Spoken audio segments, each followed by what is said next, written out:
Hello guys, so welcome to our channel and thank you for watching us. Merong nagtanong sa amin paano daw mag-zoom ng screen kapag ka nag-edit ng video gamit ang Openshot VIdeo Editor. So dito sa tutorial na ito, ituturo ko sa inyo paano nga ba mag-zoom, fast and smooth zooming gamit ang Openshot Video Editor. Madaling-madali lang ito. Remember guys, hindi ako professional video editor o hindi ako filmmaker. I'm doing this just for my hobby. So kung natutuhan ko ito, matututuhan nyo din ito ng madali at mabilis lamang.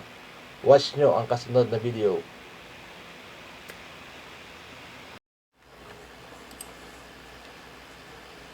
Hello guys, so ito, nandito na tayo. Ito yung ating Openshot Video Editor.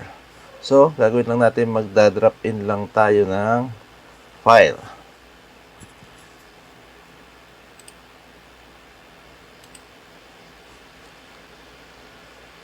So, ito yung ating example. Drag and drop lang dito sa project files na ito, sa panel na ito. Ito yung ating image example. Pwede rin namang ito. O alinman doon sa inyong dalawa. So, kung idadrag mo na itong image dito, piliin ko itong track 1. So, okay. Ngayon, itong timeline. Ang kagandahan nito, pwede mo rin siyang i-zoom in. Gamit mo yung control button ng keyboard mo, tapos yung mouse, yung roller, para mas lumaki siya. Mas madali mo siyang may organize o mas madali kang maglagay ng mark.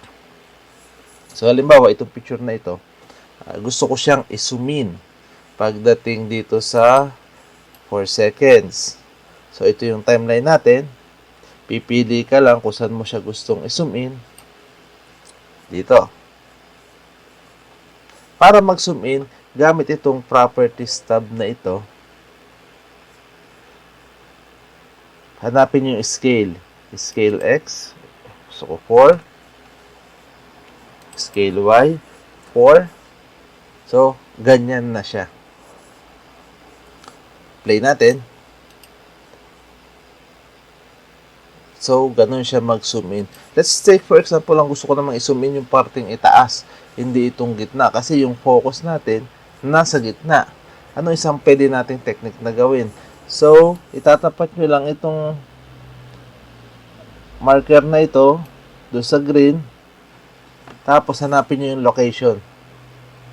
Location X, location Y. So, ito, kasi location X, maintain natin. Gusto nating makita yung itaas.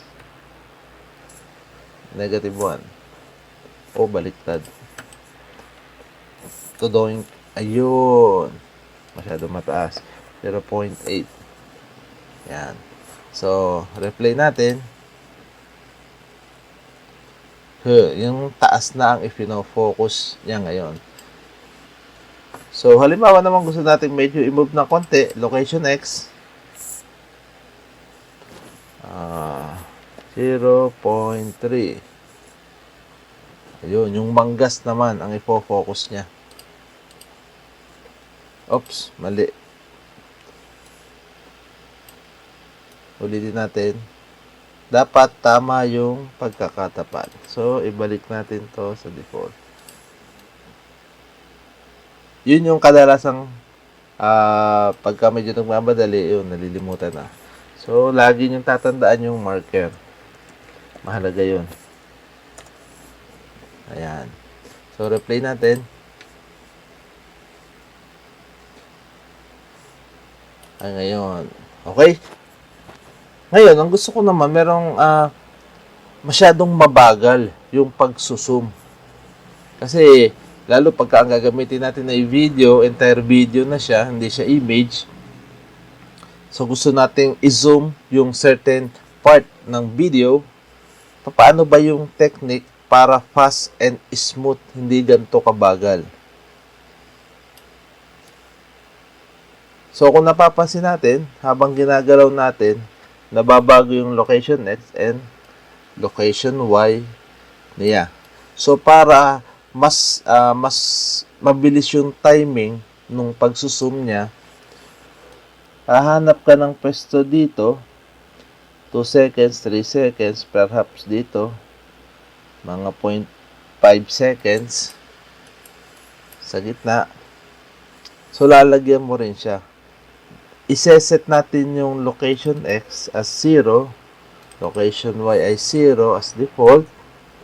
Then, itong scale X, ibalik din natin sa default na 1.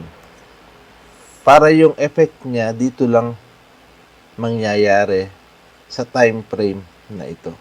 So, tingnan natin ang resulta.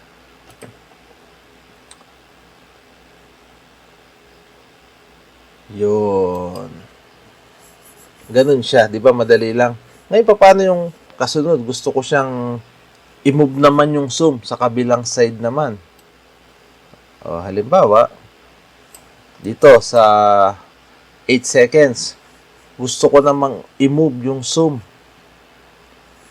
Kagaya nung ginawa natin kanina, gagamitin natin yung location X and Y. So, location X, 0.3. Dagdagan natin konti. 0.4. Yun. Tingnan natin ang effect kung anong mangyayari.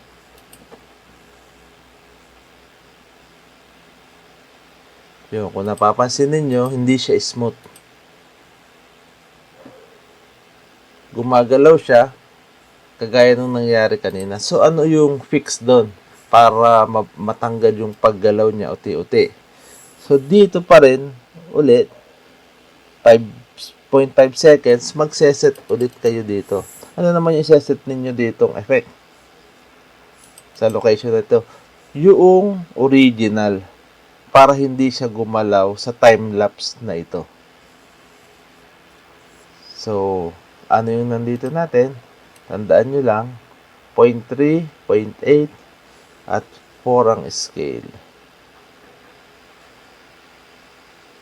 Yan. So, iset natin, negative 0.3, 0.8, at ang scale. So, yun lang naman yung nabago natin. Tingnan natin ang resulta. Kita nyo, mag-i-steady na siya. At pagdating doon sa point na yun, tsaka pa lang siya gagalaw. Tingnan natin ang buo.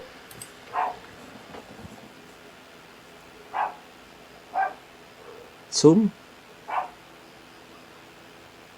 And then move to the left.